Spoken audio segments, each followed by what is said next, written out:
New York City is the ultimate food capital where different cultures, traditions, and flavors collide in every single block. So at the start of 2026, I went to New York on a mission to try as many Michelin Guide spots as I could and see which ones were actually worth the hype. And this was one of them, CHELI. CHELI is in Manhattan in the East Village, and it's a spot that puts Shanghainese cuisine in the spotlight. It opened in 2020. They specialize in refined Shanghainese classics like wine-soaked chicken, crispy squirrel fish drenched in sweet and sour sauce, and rich truffle soup dumplings. Next, we headed over to the Michelin-recognized and Netflix's Culinary Class Wars chef's restaurant Okdongsik in New York City. Okdongsik started in Korea and brought their iconic pork soup to New York City, with basically one main dish on their menu, their legendary 돼지곰탕, plus some of the side dishes like kimchi mandu and 냉제육. To avoid the crowd, we went on a Monday during lunchtime. We waited about 40 minutes, which honestly isn't that bad for a weekday, and we got seated and the food came out pretty quickly. And yes, we had to order everything on their menu, which isn't that hard because there's literally one main dish on their menu. And let me just say, as a Korean American from LA, I can confidently say that this is one of the best Korean meals I've had. The 돼지곰탕 looks very simple, but the broth is insanely rich while staying super clear.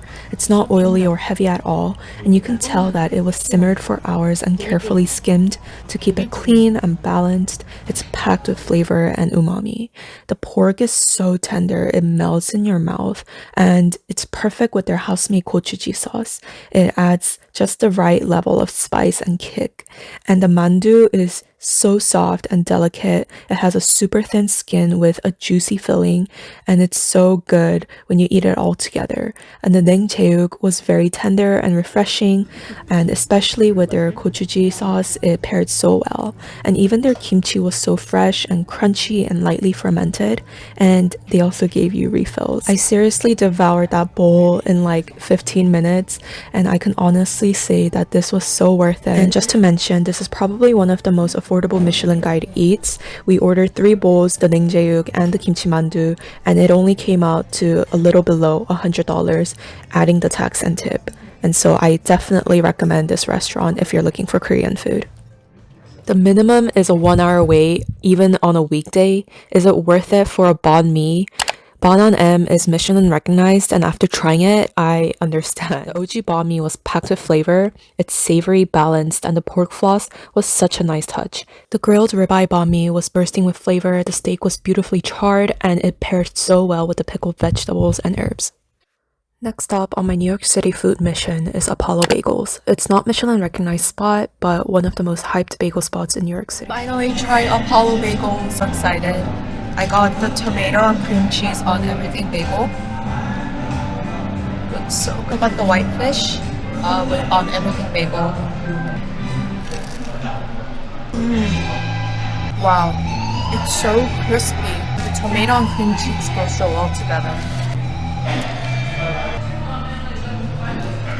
So good. So savory, and the tomato adds like a bit of tanginess.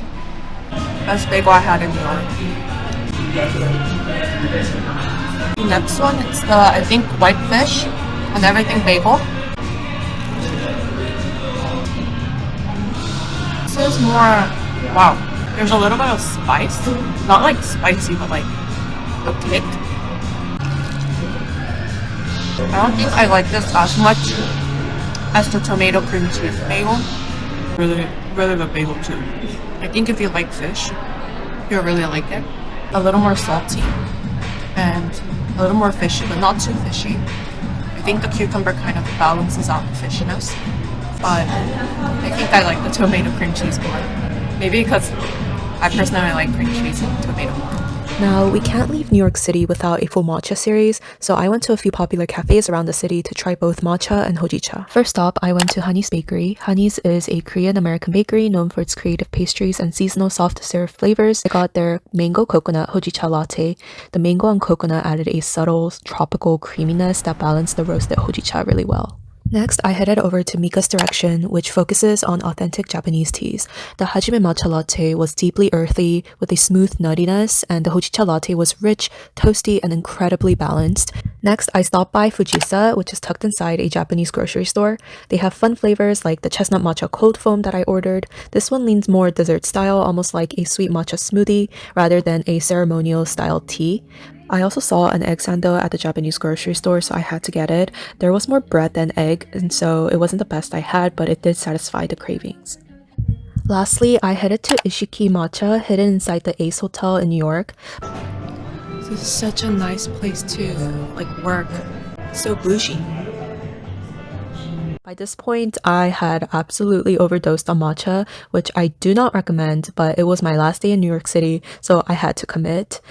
I tried their hot black sesame matcha latte with almond milk, and I asked for less sweet, which was perfect for me. It was rich, nutty, and super creamy. The only downside was the black sesame syrup was slightly cold, which made the drink a bit lukewarm, but flavor-wise, it was really good.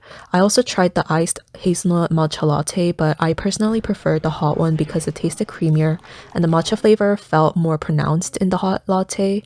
Overall, I was very satisfied with my matcha and hojicha journey, and if I had to pick a favorite, Mika's Direction takes the top spot for quality and authenticity.